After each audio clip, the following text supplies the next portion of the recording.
Alright, welcome back everyone, Zaf, your tier 10 guide on the cursed giant iceberg, EIBERG. Honestly, one of the most annoying bosses in this game. Oh, this guy makes me sick for real. Let's go over the build that's probably ideal for this run. I'll go over the hunters, artifacts, etc. So let me just jump right into that. And just really quick, a big congrats to Lokes for being the first commenter on our last video. Here is your shout out and enjoy your very juicy Discord role and join our Discord server as well if you haven't already, because we have such an active community, so make sure you join. As we start, the one thing we have to look at is the recommended elements, of course.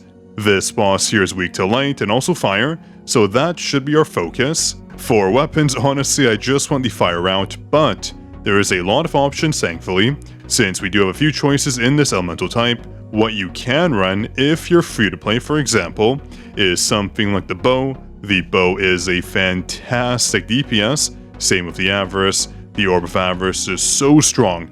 These two SRs right here, and of course Westwind, are some of the best in this game. But if you want to run other weapons, you can use Huntsman though. Huntsman has been a little bit lackluster as of late, which is fine, but hopefully we're getting a new SR weapon soon in the light category. But you can run Plum with either of these weapons. I feel like Plum with Phoenix Soul doesn't really do as much. It's still pretty good, but the dash effect for Plum at A3 just doesn't feel the same when you're using Phoenix Soul, just my opinion. You can use Moonshadow if you want, for that bonus damage. There's a lot of options, but if I was you, I would just go the easy route. Just go the correct elemental typing, so fire or light, and then just heal as much damage as you can. Don't worry too much about the nitty gritty, but it still matters. Remember, Plum provides fantastic bonuses, both at A1 and also A3. So you dash, get damage in, very strong. So ideally, if you had something like Phoenix Soul, you would dash and then use its core attack, not its skill. The skill is not the main damage source, so dash, core attack would be ideal. Or for example, use Amplifying Draw, dash, and then use Avarice's skill, or even the Longbow skill. Again, kind of up to you what you want to use. Same with Huntsman. You just have to remember, if you choose Plum, to always dash. That dash damage bonus, if it's A3, is very good. So for the A1 bonus, you're using Plum's effect to get that 32% boost to your critical hit rate and also your skill damage. Very OP. But that should be the extent of the weapons you can use. I mean, if for some reason you have the Grimoire all the way to A5 and your other weapons are not there, you could give it a try. I don't think Vulcan's Rage would be too viable. Not everyone has a summon for it. So yeah, those are your ideal weapon choices. Let's go over Hunters. And actually real quick, you can use these two weapons right here. Luster's Dragon Sword is not too bad. And same with the Demon's Knight Spear. Pretty strong. You can use them if you don't have all those other options. Up to you. Give it a try. But I'm sure most people have at least some sort of combination here. You should be good to go. Now let's take a look at our Hunter choices. Emma is a great pick here. Provides fantastic break. I did go with Min and also Malin, because I have enough break in my kit, that being for my skills and my hunter choices, which is Emma. If you don't have enough break, you can substitute someone like Malin for someone like Jinho or Yunho. Good options, they provide substantial break and they're the correct elemental typing. Emma is the only fire breaker that comes to mind right now. I could be wrong, but I'm pretty sure I'm correct there. So that's why we have to resort to light as well. Again, we have some light breakers, they're both fantastic. We have Kim Chul as well. Kim Chul provides medium break, very strong. So lots of good options here. Just pick whatever you prefer. You have to remember though, with Yunho, he does provide a defense reduction as well. So that's pretty good. You'll deal more damage, just something to take note of. And if you don't need more break, again, Min is your ideal choice. His passive abilities are very OP, increasing the target's damage taken by 15%, and also his A1 bonus is very good. 12% crit rate and crit damage increase, a very nice touch. And if you don't have Min, you can go with Malin, for example. You can use Cha. Lots of options, just go the damage route. You want someone to buff your damage, that way the run will be much easier. And also Cha as a whole can make this run much easier. You have to remember, she has an unrecoverable effect, so what you can do is use Cha, do the run. You can ignore the totem poles that come out, that do heal the target. This will make the run much easier. She provides tons of damage as well. So overall, a very nice choice if you ask me.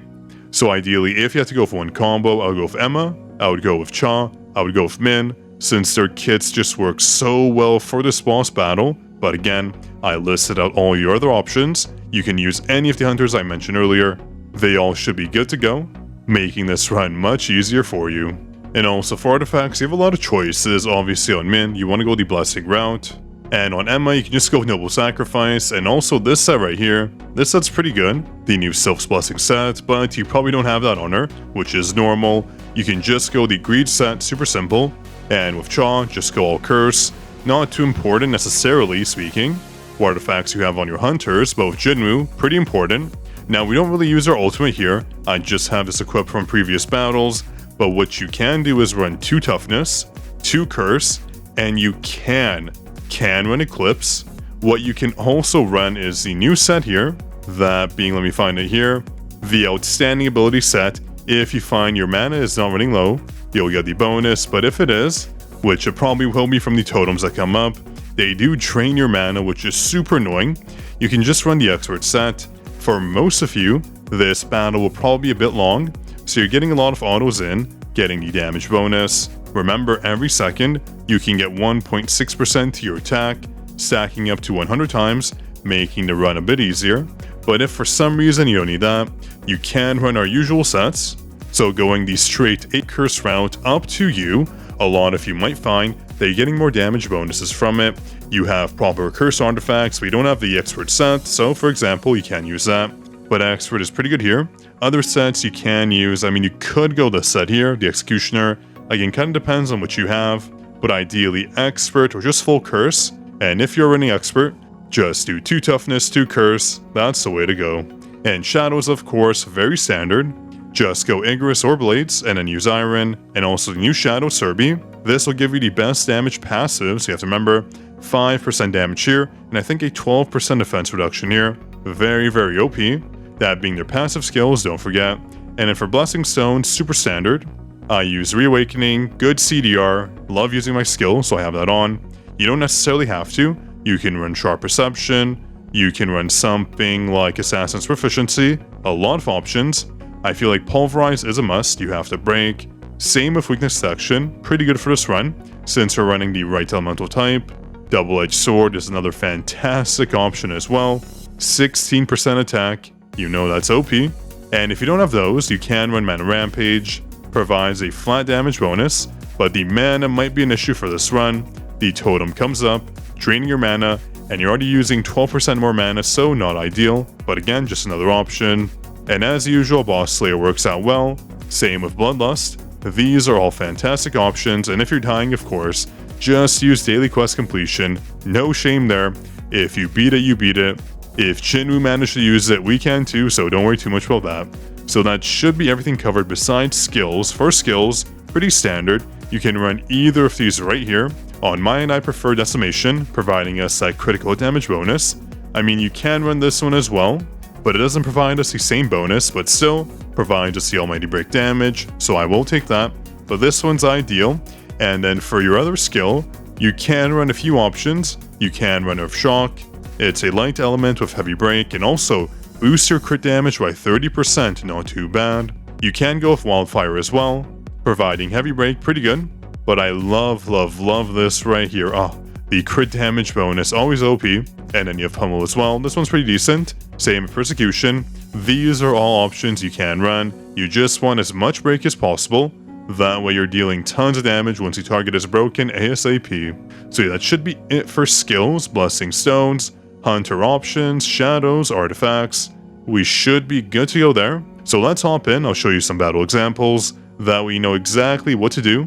The battle itself isn't too hard, you just have to get the beginning down. Once you do that, you'll be good for the rest of the run. And just before we start the run, I went ahead and lowered my power. That way we're not basically one-shotting the boss. If you're in the power range, it'll be way too easy. So I went ahead and I'm in the red now. That way we're getting a nerf to our precision, our crit rate, etc. So let's do this, the battle should be longer, otherwise I basically one-shot it. So let me show you some examples. Okay, so let's start the battle with Cha on our team. First off, you want to dash twice, run towards the enemy, super simple. And then once the enemy spawns, just start auto-attacking, build up that core gauge. It's kind of vital if you have something like Phoenix Soul, good damage. That's why I do it. Not really required. And then as the boss uses this move here, what you can do is kind of run in this area. That way, when you use Shadow Step, you're not getting hit by this trail, which just basically petrify you. So you'll see, you want to basically position yourself right over here, not too important. You'll dash right behind that zone, whereas trail does mess with you. So you'll see, dash, Shadow Step, etc. Boom, bam. Get the break off now. Use Emma. For some reason, I forgot to use Emma here. There we go. Use Emma right away. That way she's up again. You're getting, hold that break off. Make sure to hold your mighty break down. Very important. And just start dealing some damage here. Not too important. Now this part is important though. When the boss uses this move, what you want to do is obviously dodge it, but then run to the side. So you'll see, I dodge it, I run to the side, I wait for their next move to apply.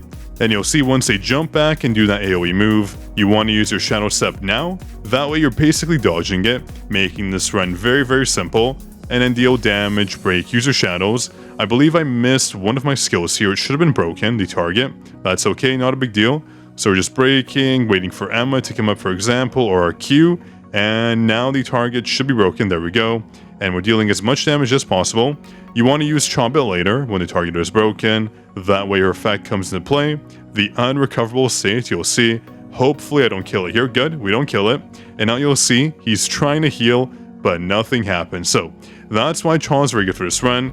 In this state, he's not dealing too much damage, so you have enough time to have your skills pop up. Make sure you dodge that. You're losing mana, but that's not too much of an issue. It's not causing too much mana loss. And then you use your skills, and then ideally, the run should be over, but don't worry. I'll have a longer run in just a moment popping up. But that's basically the general sense.